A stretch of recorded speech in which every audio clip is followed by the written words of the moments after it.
Okay, welcome back to the United Pubcast, the podcast of the official Man United Supporters Club here in Australia. Our apologies for the delay, a few technical issues, but as you can see, only me for the first time in history. So you can guess where the technical issues were. Unfortunately, Larry can't make us. Maybe he can try his StreamYard again and maybe he can join us. But unfortunately, he won't be with us at the moment. So apologies for the delay, but we appreciate everyone in the live chat. So I will do my best. I will definitely need your help because I'm not a pro at this. So I won't be able to talk. Well, I'll be the only one talking, of course. However, maybe if you can sort of bounce some ideas off me and throw me some questions, and it'll keep sort of the conversation flowing. So apologies for this, but please do bear with me, and I appreciate all your patience. But I'll just say good day to a few guys in the chat. If anyone's in there who has been on the podcast or wants to, I can send them a link to the StreamYard, and maybe they can jump on. Maybe that can be a case. I see George in here. So if you do want to come on and keep it sensible, please feel free and just let me know in the live chat and I can send you a link to the StreamYard. Any help today would be greatly appreciated, but I will do my best. But George, good to see you, mate. George as well. I was obviously working with George today. Good to see you after a couple of months off. Good evening, guys. Cup ties like this scare me. Nothing much to gain, but pure humiliation if we lose. I think Middlesbrough knocked us out a couple of years ago as well. And weirdly, I'm confident going into this Middlesbrough game. However, it is always that feeling. I think away at Middlesbrough would have been a little tricky. At home, I think we should be able to get the job done. And that sounds bad, thinking, okay, Man United should be able to get the job done against Middlesbrough. But that is the case. Matt, good to see you, mate. Dion, as always, pleasure. Matt also saying, keen to Sunderland, can't wait for more Roy Keane stories, which I wrote down in terms of wanted to touch on Maurizio Pochettino, but I think Roy Keane not goes into that discussion. But in regards to managerial duties and managerial appointments, I think the Roy Keane situation is good. I don't think any of us have any sort of love for Sunderland, but it would be good to see Roy Keane back in any capacity, and maybe Sunderland is the ideal club for him. Ugly Bear here. Hi, new to the show. Looking forward to watching. Good to have you, mate. Hope you are well. Always welcome. Again, apologies for the delay, and usually I'm with my co-host Larry. This is the first, but appreciate you joining us and hope you do enjoy the show. A few boys saying welcome. Good to see you all in the chat. And Ryan as well from the Man United Supporters Club here. Good day as always. Hope you are keeping well. So we'll move on. The first thing, just the importance of the FA Cup. So make sure you get all your live chats in the comments to sort of help me out and so I can bounce sort of topics off everyone. But everyone always has the discussion, okay, rest players in the FA Cup, time to rotate, and it's not that important. Okay, and yes, it's not what it was. You look back in the 90s, early 2000s, and obviously before our time, 60s, 70s, and 80s, it was almost bigger than the league. It was more important to be a cup team than the league. It was such a prestigious tournament, especially in the way the FA Cup was sort of marketed. They had the whole FA Cup final day. It was a special day. Now that sort of lost a lot of its sort of prestige in regards to, I think the main reason obviously being the semi-final both semi-finals, have moved to Wembley, and obviously the Wembley Stadium, it's just, while it's a fantastic stadium in regards to history, it's just not like the old Wembley. It is a little bit different, but in my opinion, I still look at the FA Cup as, look, obviously the Premier League is the biggest trophy, Champions League is the most prestigious tournament in the world, but there's something about the FA Cup. I just think the biggest moments, you look at back in Manchester United's history, my first FA Cup moment, or not first FA Cup moment, my first Manchester United memory was in '94, the FA Cup final, which we're going to have Brian McClare on in hopefully within the next week. Obviously, goal scorer in that match. But Man United, Chelsea, the Eric Cantona, 2 penalties.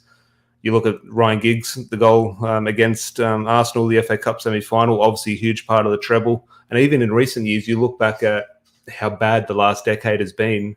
I know we have a Europa League trophy, which is a European trophy that goes into our cabinet. But the best moment post-Fergie for me is the FA Cup final. I think Jesse Lingard, which we'll get into Jesse Lingard and his current status amongst Manchester United fans. But I think that FA Cup final, the way it went, obviously the way the season went, but obviously the way that game went, obviously went 1-0 down. One matter brings the score back level. Then it was that Chris Smalling gets sent off. Then Jesse Lingard puts it in the top corner. So for me, I understand there's no sort of, I don't know what the word is, there's no ambition for clubs to go and win it because there's no prize at the end of it. Okay, you get a trophy. I'm sure the finances for it simply nothing in regards to what these clubs do need and what the Champions League money brings. But there's always the argument, well, if you give fourth place the FA Cup, so that motivate those teams like an Everton or West Ham, Aston Villa to take these competitions more seriously. But that is the only thing that I can see them really changing because teams, Manchester United are guilty of this.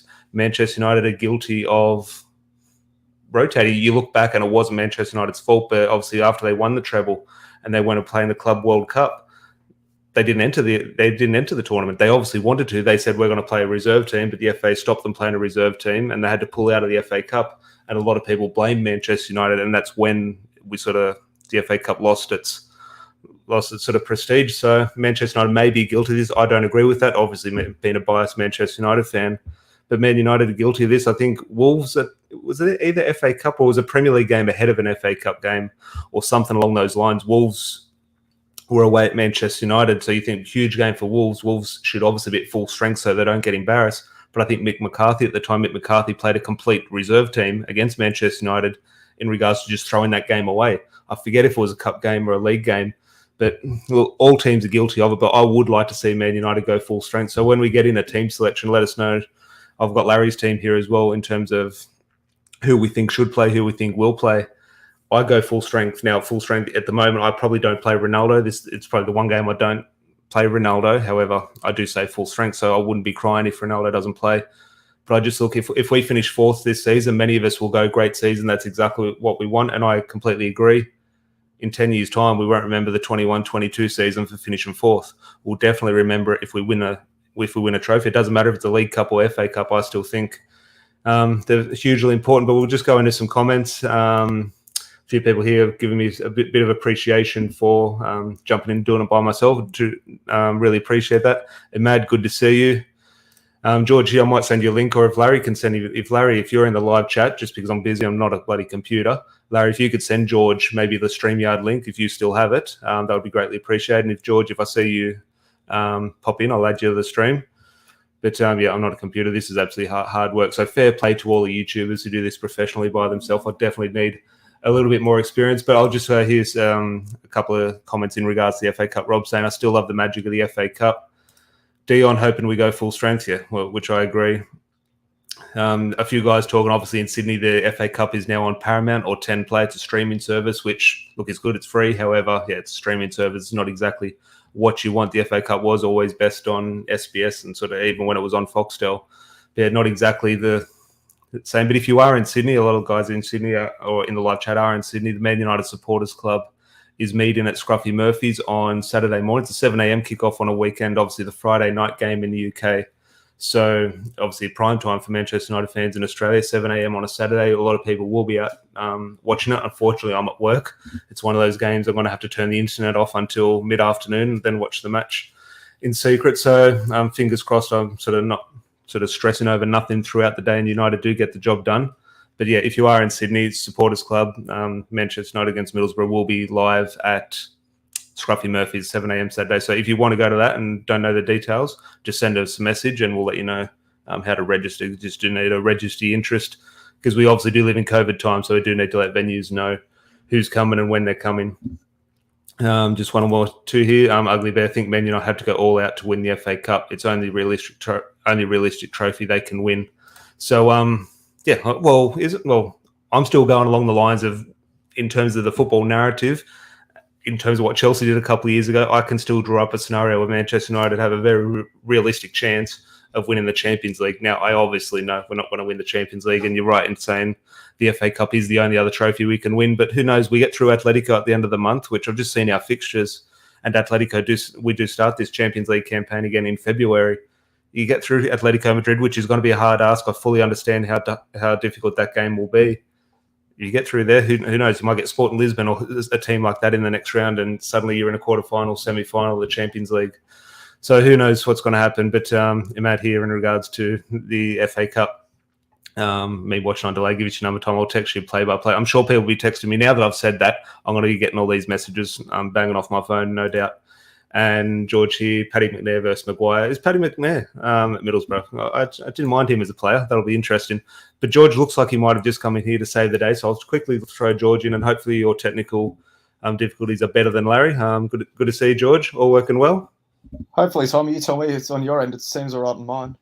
Absolutely perfect. So everyone in the live chat, can you please make sure you give a big like on the video for George saving the day and giving me sort of a respite so I can have a little bit of a drink. I do truly appreciate it, George. We were just at work a couple of hours ago. I was minding some kids at a swimming pool, and thank the Lord, no kids drowned, so I'm still employed. Yeah, and no kids passed out at the touch footy session I was running, so we're going all right so far.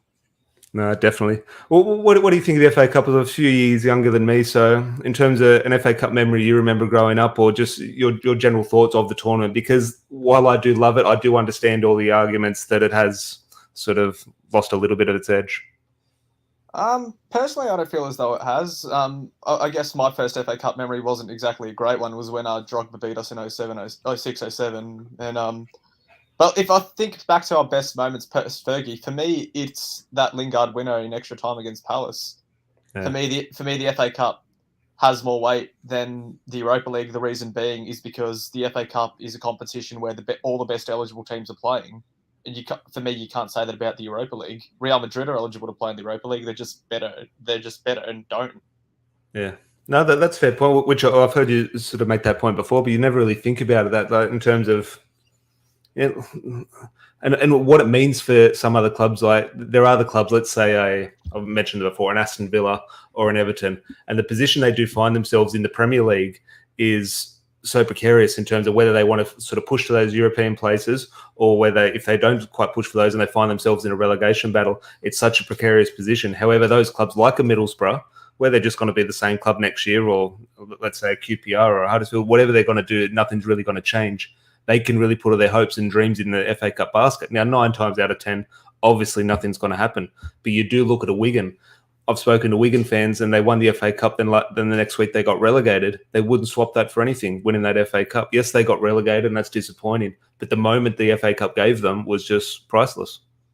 Yeah, the one thing I actually remember from that season, apart from us lifting up that the trophy at Fergie's last home game, was Roberto Martinez holding up the FA Cup at the DW when they knew they were going down. That's that one moment that stands out for me that season. Yeah. And yeah, is that the 12-13 season? Yeah. Jeez. Yeah, just I've got a comment from Rob. Us losing to Chelsea the 17-18 season was probably the worst FA Cup final ever. I agree that was bad. After Jones gave away that penalty, I mean, we were never really in it. It was a typical Conte park the bus. That was a weird one in terms of there was doubts in terms of we obviously had Alexis Sanchez. Alexis Sanchez scored in the semi-final at Wembley against Tottenham. Then there was a bit of a Lukaku injury doubt. Yeah, for me, the goal that actually stands out was Ander Herrera's shot from outside the box in that semi. That's the one that stood out. The goal that stood out for me. It was a weird one going into that. You kind of felt favourites, but you also felt we're favourites, but we're not going to win because there was these little issues going around. Sanchez wasn't happy. Lukaku wasn't fit. Paul Pogba wasn't showing up in big games. So you felt this FA Cup final were a better team than Chelsea, or from memory, where I think we beat them a couple of weeks earlier at Old Trafford. Jesse Lingard scored. And you felt like, okay, we're better than Chelsea, but you also felt we're not going to win this match. Yeah, it was also at the time when Willian and Conte were having their issues with each other. Chelsea, if my memory serves me correctly, didn't finish inside the top 4, and that ultimately cost Conte his job. And I just want to bring up a question here. Sorry to interrupt you, George, but I might bring the question here before we do move on. Question for the panel and viewers. So thank you for the interaction, Ahmad. Favourite FA Cup goal, George? Not that I was alive when it happened, but the gigs again in the semi-final replay against Arsenal's got to be up there. A lot of people. Rob here has the gigs against Arsenal. Ryan here has, unfortunately, whatever we think of Martial, that moment against Everton, unreal. Dion with a shout. Ronaldo in the FA Cup final against Millwall at Cardiff Stadium. Not Cardiff Stadium, the Millennium Stadium, sorry. And George, that game when Martial scored against West Ham. Yeah, actually, I remember we had we seemed to play West Ham every second game that year in that run-in against Louis van Gaal's second season. My one for me, and look, yeah, you do mention, obviously, the Martial goal. Ryan Giggs obviously stands out. For me, a weird one, and it's not the greatest goal, but Ruud van Nistelrooy away at Villa Park to make it 3-2 or 2-0 down. Solskjaer scored, Ruud van Nistelrooy equalised, then he scored a late winner. Fans are on the pitch. For some reason, Villa away in the FA Cup, and we obviously had Villa was home in the FA Cup this time. Something about them in the FA Cup. I think there's 2 big clubs, 2 historic clubs, and that winner, and obviously an iconic kit. That's one of my favourite away kits. The white one, the Centurion one, with the reversible in gold. But yeah, I've just seen here. I've seen Larry. What was Larry commenting for? But he's obviously in the live chat, not with us. Can finally find Emad in the comments. So feel free, go hell for leather. I think Emad has an interesting shout for a best goal. Cantona in the '96 FA Cup final against Liverpool. Yeah. How could I forget that? Obviously, I've just said one of my favourite away kits. I think my favourite home kit was obviously that one, Cantona. And you just look at that in terms of a story. Like, okay, one, it was a great goal. but a late goal against Liverpool in an FA Cup final to win it. Like, could you imagine the dreams of that now? Like, who would we want now? Imagine Ronaldo this season, FA Cup Wembley, scoring over. Not that Cantona was an overhead kick, but a classic goal to win an FA Cup final against Liverpool. That's what I dreams think he are was made the of. captain on that day as well. Oh, he's captain that season, yeah. I just want to bring up here the FA Cup fixtures, but just one or two here. Paul Scholes' goals against Spurs in '99, yeah, obviously big goals against Spurs that treble winning season. Teddy Sheringham's goal, obviously Scholes set Sheringham up for that one, but obviously the left foot strike by Paul Scholes there in the second half against Newcastle, and see Alan Shearer in absolute tears. But I'll just bring the FA Cup up here, George, in terms of the other fixtures before we move on to sort of team selections. And Larry's giving you the challenges, explaining his team selection when I bring that up on screen for you. But Chelsea have Plymouth, as usual, whoever they always play. Kidderminster against West Ham. I don't know what level Kidderminster are in. They sound like they're bloody Conference North or something. They're the last non-league team left in the tournament. They're in non-league, so fair play to them. Wouldn't that be good if you see? I still don't think a team who sings about bubbles should be allowed in the competition. So hopefully West Ham do get knocked out. I know, Wolves, but Norwich. in saying that, I want West Ham to play Barcelona in the next round of the Europa League, so we could see the true extent of Barcelona's downfall when they're walking out in front of the stadium with bubbles. No, definitely that would be funny. Oh, here I've just seen Manchester City, Fulham. They'll beat Fulham 6-0 and they'll get them in the next round. Just watch. Here we are against Middlesbrough. We shouldn't be complaining, but Manchester City against Fulham, that's just their textbook FA Cup fixture. Liverpool have Cardiff, Tottenham have Brighton, and Leicester are away at Forest. And obviously Forest did knock out Arsenal, so that could be a bit of a tricky one for Leicester. But we will move on. I'm glad to see everyone in the live chat interacting and getting all your comments in. We do truly appreciate it. And again, a big appreciation to George for saving the show and saving my voice. But before we get into team selection, who's on the thumbnail? Paul Pogba. I wanted to ask this question to Larry because Larry, obviously, both myself and Larry are big fans of Paul Pogba. However, we sat here a couple of weeks ago, and I forget what the situation. I forget if he said something or it was off the back of his send off. I forget what the situation was. It might have been something Mino Raiola said, and we said, "No, we're done.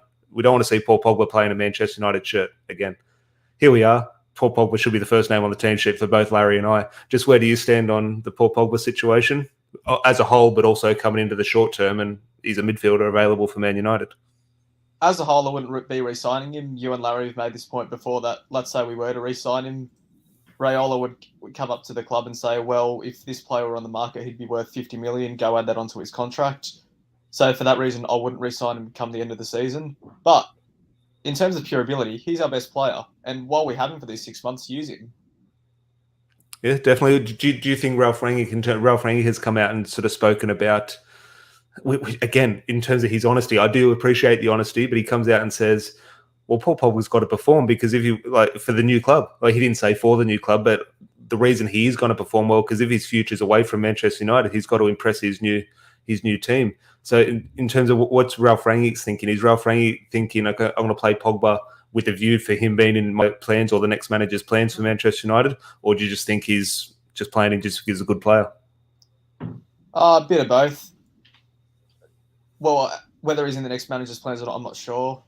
If he's at the club, he has to be, in my opinion. Not that I think he'll be at the club.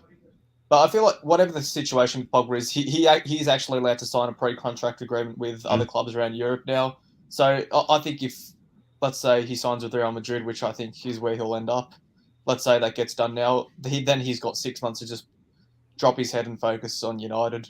Or not drop his head, but put his head down and focus on United. Well, Larry here, Pogba about to put a man of the match performance in against a team on his level. As Imad's here saying, behave, Larry. But look, that's what Paul Pogba does in terms of when these things are up against him, in terms of the media and the fans are talking about it. He does sort of step up, and it's when things go a little bit quiet, he just sort of fades into sort of, I don't want to say mediocrity, but he kind of does.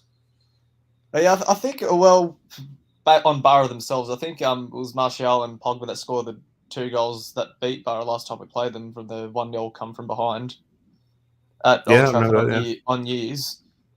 But yeah, it's one of those things that these are the sorts of games you've seen Pogba step up. It's just whether he's been able to do it on more important occasions apart from the second half of the Manchester derby in the 17-18 season.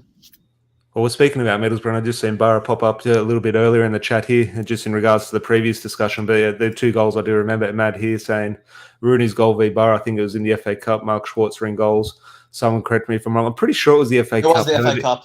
If it wasn't, it was very similar goals against David James when David James was the Portsmouth goalkeeper, I think. But I think it was the FA Cup against Middlesbrough. Those two chips, or kind of chips. One was a volley, and I think one was a one was a chip, one was a volley. But yeah, cracking goals by Wayne Rooney. Yeah, that was the FA Cup. However, the one where they knocked us out, that was the League Cup in penalties, not the FA Cup. Yeah, I remember when I said that at the start of the show, I said Middlesbrough at home is far easier than Middlesbrough away. I do remember they actually did knock us out of obviously the League Cup, but at Old Trafford, unfortunately. But in terms of that, we'll go into team selection. I'll just bring Larry's team selection up, and look, I'll just go through it, and feel free to try and explain it for him or explain it for the listeners. But I'll just bring Larry's. He sent this through before he went on. He's at the back's gone David De Gea, Wan-Bissaka, Maguire, Varane, Luke Shaw. I think both of us are going to try and stick with the attempted 4-3-3. He's gone Matic, Fred, and Pogba. I think that is how Larry lined it up, with Matic sitting and Fred and Pogba a little bit more advanced. And look, obviously, there's one name who was probably going to start this match. Obviously, last week or a couple of days ago had changed those plans, but yeah, there's no number 11 this week. But Anthony Elanga, Marcus Rashford, and Jadon Sancho, because Cavani was obviously away on international duty. I think he scored for Uruguay, to be fair to him. So fair play. And Palestri as well got a start. Not that Palestri's got a future at United, but fair play to the Uruguayans. And apparently Alex Telles played very well this morning for Brazil. And I've seen Fred do his Instagram posts, whatever he says about Brazil, every second week. So fair play to all our South American lads. Hopefully they get back to... Well, that's the thing with Fred. That's my one actual change, really, in regards to starting 11. Just your first thoughts on that. And maybe you've got your ear to the ground a little bit more than me. Is Fred available? This is obviously before... Ralph Rangnick's press conference, but just your thoughts on Larry's team. The one change that stands out to me, obviously, is I would have both Rashford and Elanga there, but for me, Elanga starts as the centre forward and Rashford comes off the left.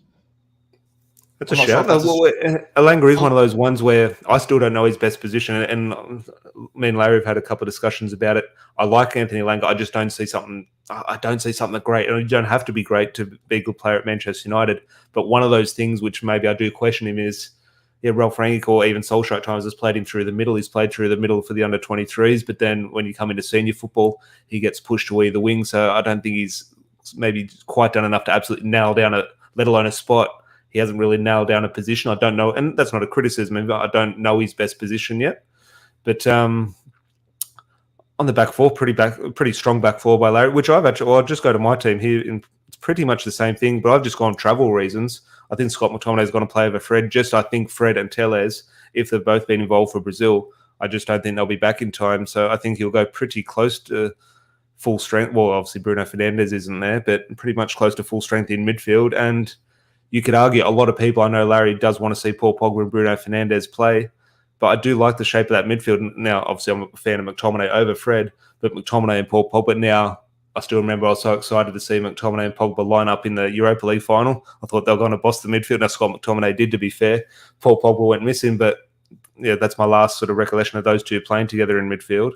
But McTominay, Fred, if both are fit, who are you choosing in that role? Because Larry and I have gone the exact same team. I'd go McTominay just for travel.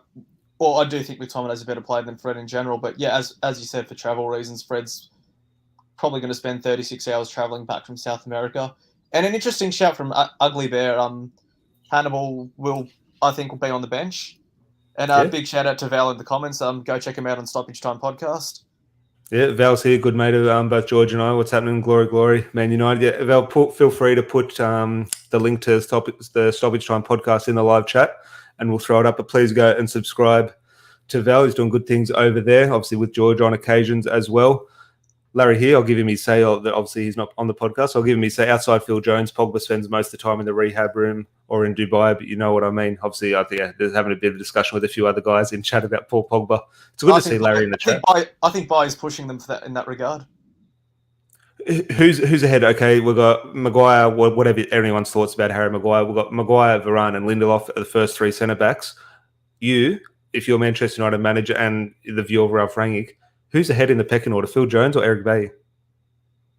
As stupid as Eric Bailly is, he can put in a 10 out of 10 performance every 5 games. Jones doesn't do that. Well, Phil Jones might. We just haven't seen evidence because he hasn't been around for 110 games. But I think Eric Bay probably does shade it. And look, I've made no secret. I'm not a huge fan of Eric Bay. But I still, you'd have him above Phil Jones, mainly for that. Not that I can trust Eric Bay, but I can trust him more fitness-wise, which is crazy because he's always injured. I can trust him more than Phil Jones. But it would be nice to see Phil Jones on the bench. Unfortunately, he didn't. We'll have to read the Phil Jones book when he releases it in 10 years' time in terms of his time at United. I would love to see why he turned this move down to Bordeaux. Like, would he have turned down a loan, I don't know, a Blackburn or a Stoke or a lower division Premier League club? Like, do you think it comes down? My lazy opinion, George, would be he just didn't want to go to France because it's a big culture thing in terms of learning a new language sort of thing. So do you think that's what it came down to, or do you think there's another reason that he just saw the concerns or the issues raised towards him has been that he's lazy and he lacks ambition and he just wants to stay and collect a wage? I think what you've said there is partially true. I think he might have been more tempered if it was a permanent move, but he's got time to settle in properly. But when he's only going for 6 months, he's seeing from his perspective that he's got nothing to gain. It's good, and if he goes poorly there, he probably has his career destroyed for if it wasn't already. And it's a weird one because it's one of those ones where when he wasn't considered a footballer over the last 12 months, a lot of us sat here and we didn't know what was happening. It was just he was fit, then lockdown happened and he had a 6-month injury. And just thinking, how did he get injured throughout lockdown? So a lot of frustrations were sent towards Phil Jones. And then he did that podcast, and very sort of well done by the club in terms of the way they spin a lot of PR. They put that podcast out with Phil Jones, and rightly so. It made a lot of sort of sympathise with him. And we said, oh, hang on, he is going through a lot of things, and it's not just physical, it's also mental. But then those questions we had in the back of our mind almost come to fruition when he does reject this move, where he had the chance to go and, I wouldn't say resurrect his career, but just go and get something different, because nothing's going to change at Manchester United. Even if he is fit, he gets back to full fitness. As you just said, he's fourth choice. And we're in a position where we're not trusting our third centre-back. So we're definitely not going to try. Sorry, I say fourth choice. He's our fifth choice centre-back. So if we don't want to play our third choice, we're definitely not going to be playing Phil Jones. Yeah, I think also for me, where you could also argue that Jones lacked ambition with his career is back under when Solskjaer first came in, I'm willing to say, when he was offered that 3-year extension, when he barely even played. For me, if he's signing that deal and when he's not playing anyway, it shows that he was happy to just collect the wage or even receive a pay rise for doing nothing, as we like to say. But for me, that's when it really stood out that there were problems upstairs with the club and that Jones may not have the ambition that we hoped that he did. Yeah, well, I'll quickly get into a score prediction just before we do wrap up, and just one more topic which was brought up earlier in the discussion. It's a good one from Matt. Can't wait for that book. Phil Jones on the treatment table. That's a good one. Fair play, Matt. That's a good one. That got me. Ugly Bear, I'd go to Bordeaux just for the wine. Phil Jones missed a trick. Yeah, I'm sure Sir Alex would have. He loved a trip to Bordeaux mid-season. Weirdly, there'd be these rumours coming out that Sir Alex is mistraining and he's over in like Nice or Bordeaux or something, like at a winery. It was always a weird one. It was always like twice a season that would happen. But quick score prediction before we move on to the last topic. Look, it's one of those ones. Middlesbrough at home in the FA Cup in February. In 6 months' time, we won't even remember this one. You won't even remember who played, who scored. So, but here we are, a couple of hours or 48 hours before the game. We will dissect it and have a think about it. I'm weirdly confident, which does worry me always, even if whoever we're playing. If I'm confident, that does scare me. But surely Middlesbrough at home will, considering the state of our squad and the situation our squad finds itself in, we kind of do have to go pretty strong, full strength. There might be one or two, obviously both left Bruno and Ronaldo out. But other than that, we're pretty much full strength. Yeah, as I said in the comments before I joined the stream, that ties like this make me absolutely shit myself, because if we win, well, so we should. But if we lose, it's humiliation and everyone's bantering us for the next 2 months. But the last time we played a championship opposition in the FA Cup, we beat Watford 1-0. McTominay scored early and we saw the game out pretty comfortably. And I reckon the same thing will happen. I'm going to say 1-0 when we just see it out comfortably. Yeah. Yeah, no, 1-0. Look, I hope it's a little bit more exciting, and maybe it might be exciting 1-0 if United sort of go forward and just can't get the finishing touch. But yeah, I'll be hoping maybe George here, he put 3-0. Yeah, I'll back a 3-0. Hopefully, who knows? Maybe one Matter can get a run. Good check from Larry in the comments. United 1-1 through on penalties, Bay to score the decisive one. That's not going to get me, Larry. I'm better prepared than that. I saw that coming a mile away. I saw it earlier. We actually haven't won a penalty shootout in a competitive game since the 08-09 League Cup final. There is a stat for you. So hopefully no penalties. And the last penalty is obviously the Europa League final against Villarreal, which, to be fair, were fantastic. We put all the penalties in the top corner, except for David De Gea. So actually, before Matt brought up at the start of the podcast, which is the topic I want to finish on in regards to managers. And look, we're going to be having this debate for the foreseeable future until a new manager is announced, whether that's someone else or whether it's Ralph Rangnick himself. Just quickly, saw a comment from George. Will Henderson play? For me, if I was Ralph Rangnick, I'd play him. But actually, I don't want him to play. I don't want him to play. I think. Look. I understand in terms of rotating. Okay, you need to keep a player fit or match fit, or especially in a goalkeeper situation, you need to keep their head in the game and sort of keep that match rhythm. But there are strong links, or strong, whether you want to call it links or leaks, strong leaks that he's the player behind a lot of the leaks in the dressing room. Both Dean Henderson and Jesse Lingard. Now, how accurate they are, who knows? I've got no evidence to suggest that, but one or two people who maybe do have a better their ear to the ground at Old Trafford do think Dean Henderson is behind a lot of it, because he did want his move. He does want to leave the club, and obviously Ralph Rangnick does like a couple of spare goalkeepers in his back pocket, from all reports. So, look, Dean Henderson, if he was Manchester United's future number one, I've got no issue. But to do that, you have to sell David De Gea now and make a decision. Fortunately for me, the decision has been David De Gea. So we keep David De Gea. That means get rid of Dean Henderson. I just think it's a problem not worth having. I think we signed Tom Heaton. Bring Tom Heaton in. Always refresh your backup goalkeeper to keep your number one goalkeeper on their toes. Just having that standard goalkeeper there, just collecting a wage, not for me. Look, and fair play. He's obviously a good goalkeeper. I hope he does have a good career, and he obviously does have time for Manchester United. But I just think it's a situation that could have been avoided a couple of years ago. It didn't get avoided, and now we're sort of paying the price, unfortunately, for it. But in regards to managers, Matt brought up earlier in the discussion or earlier in the podcast, Roy Keane. I want to touch on Roy Keane in a little bit, but the latest news around Manchester United, or Paris, I'm not sure who, is that Paris Saint-Germain are going to sack Pochettino at the end of the season, regardless if he wins the league. Now, if they win the Champions League, obviously that might change things. However, we have seen PSG play in Europe this season against Manchester City, and the effort Mbappe, Neymar, and Messi put in suggests they don't have what it takes to win the Champions League in regards to effort. When you do see clubs like City and Liverpool and sort of the work they get through. So I don't think PSG are anyone's favourites to win the Champions League this year. Besides, obviously, you do have to look at the names and respect them.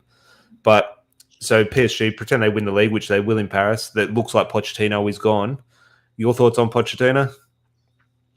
I think if there's anything that Poch has shown that is positive about him, he took Tottenham to a Champions League final without making any signings. And under the Glazer ownership, that is something that's very likely.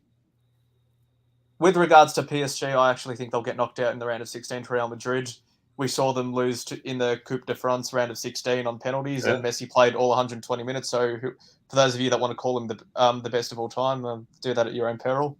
What's Messi's goal scoring record? I think he's popped one or two in the Champions. But what's his league record? He's only scored one in Ligue 1. Yeah, that's crazy. Look, has he been injured for a bit of it? For the first 3 months he was, but he's played more than enough games. Yeah, I know. Yeah, I was thinking now. It's bloody February. Surely he's got more than one now. I don't know what Ronaldo's league is, but what's Ronaldo on 14 or 15 goals for Manchester United at the moment? So, look, it's a never-ending debate. But yeah, in terms of what they've done after leaving their sort of comfort zones, it's clear to see what Ronaldo is doing. And obviously, he's come into a very hard situation where Lionel Messi has gone to pretty much the easiest situation for any footballer. And can you say he's failing? You'd have to say on the outlook, he is failing. Well, we could say that, but then at the end of the season, the Messi fans will say, well, Messi's going to end the season with 2 trophies, and Ronaldo's going to end it with 0. So, no, there is all that. Well, no, Ronaldo will end with 1 trophy. We'll win the Champions League. I've convinced myself of that.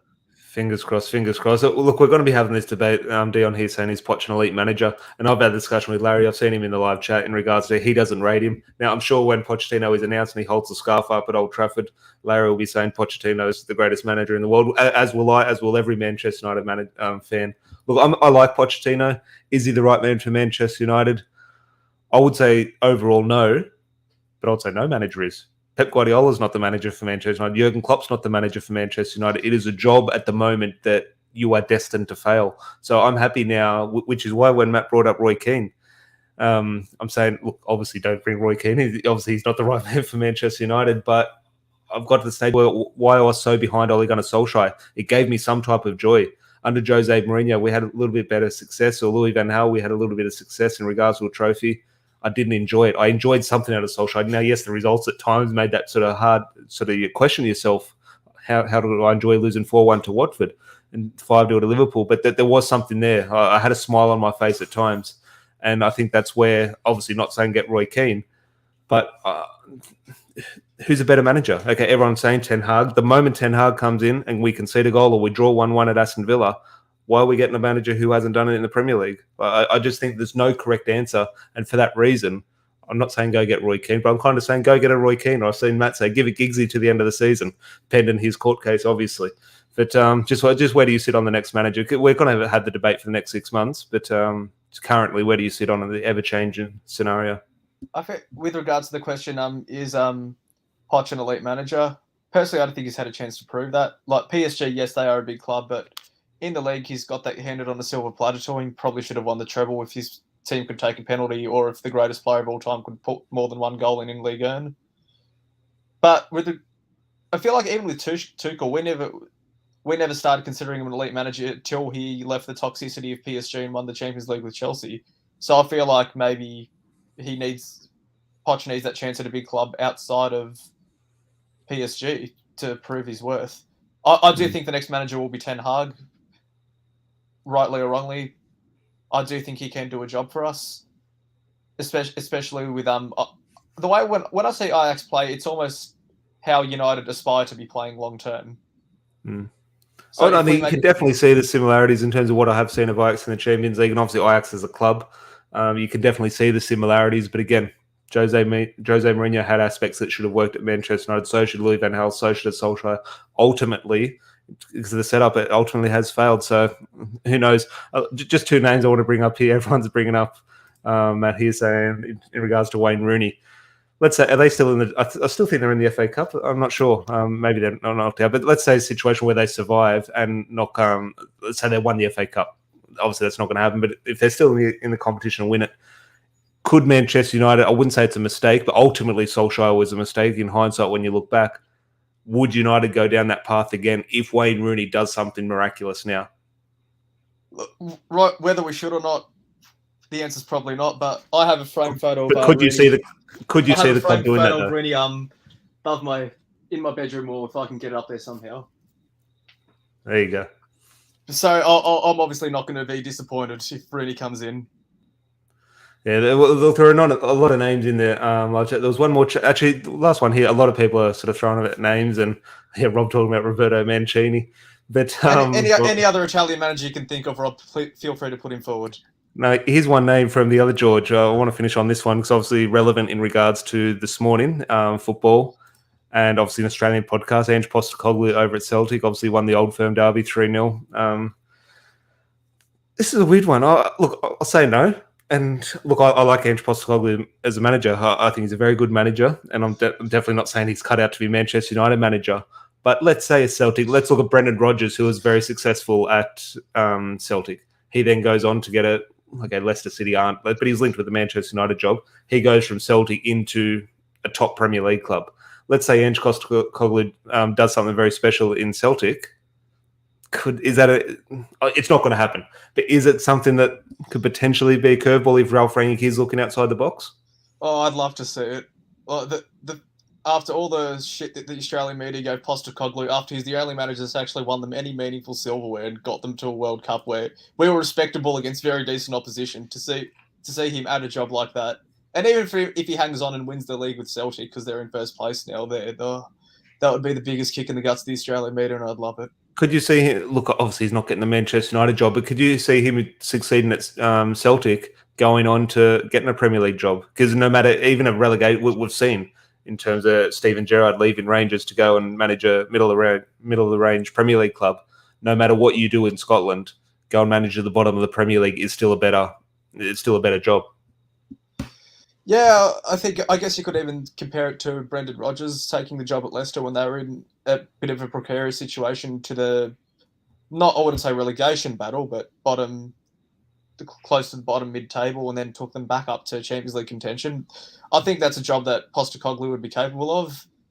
And yes, I agree, that would be good souvlaki outside Old Trafford, so perfect for Greeks like me when I eventually do get over to Manchester. Yeah, I've seen the live chat. I do appreciate it all. Larry is an absolute nightmare in the live chat. He's having the night of his life, have the time off. He can sit back on his phone and just sit back and enjoy, but he's causing absolute chaos in the live chat. But do appreciate everyone joining us. And again, I do truly appreciate all the help at the start of the podcast. I was flying solo, but obviously big thank you to George for coming in and saving the day. And so George will be, I think you are, you'll be at Scruffy Murphy's on Saturday morning. Yeah, I'll be there. So long as it goes ahead. So yeah, no, it's all going ahead. We've got a lot of people registered now. So if you are in Sydney, feel free to come and get George's autograph, have a photo with George on Saturday morning when United beat Middlesbrough in the FA Cup. That is at 7 a.m. in Sydney at Scruffy Murphy's Saturday morning. Feel free to pop along and watch United with some fellow Reds. And what did you say your score prediction? 1-0, and it was 3-0 for me. I reckon, but it'll be a comfortable 1-0. It's just like the ball won't go in. I'll just say here, which just one comment because obviously a new viewer. So another big welcome to Ugly Bear. Can you see a scenario where Ronaldo retires and takes over from Ralph as manager? Ronaldo, people talk about him going into management. I can't see Ronaldo as a manager. Now, I know we have the image of him in the Euros pretty much managing Portugal on the touchline.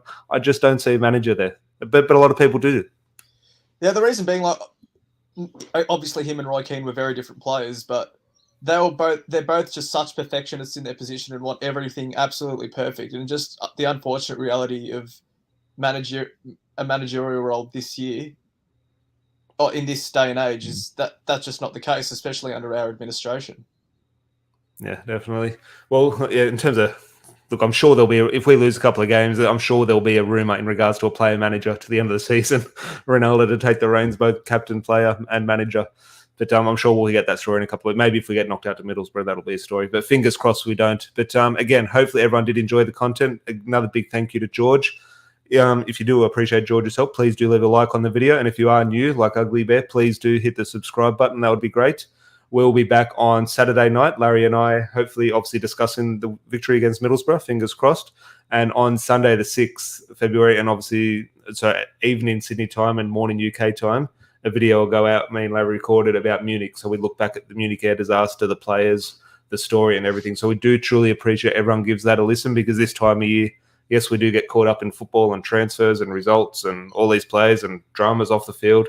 And that's all important thing. We do get invested in that. But as Manchester United fans, the one thing, especially this time of year, all year round, but especially this time of year, the thing we do need to get invested in is looking back at the Munich air disaster and the Busby Babes, because it's such an important part of Manchester United's history. So that will go out on Sunday night, Sydney time, and Sunday morning, UK time on the 6th. So hopefully you are all subscribed so you can watch that as soon as it comes out. It was a really enjoyable chat about tough circumstances. But yeah, truly, truly enjoyable, and obviously a must for any Manchester United fan to get as much sort of Munich and Busby Babes content, especially this time of year, as I said. So hopefully everyone has a good weekend. Hopefully United don't disappoint us, and Larry and I can join you on Saturday night. Thanks again, George. Thanks for having us, and thanks, Larry, for sending me the link so I could hop on the chat to fill in. Thank you very much. Yep, Larry can get a tick in his box. He did one thing right today, Larry. But it was good to see him in the live chat. Definitely have a chat with him now. But cheers, guys. Hope everyone has a good weekend, and we'll chat to you. Cheers.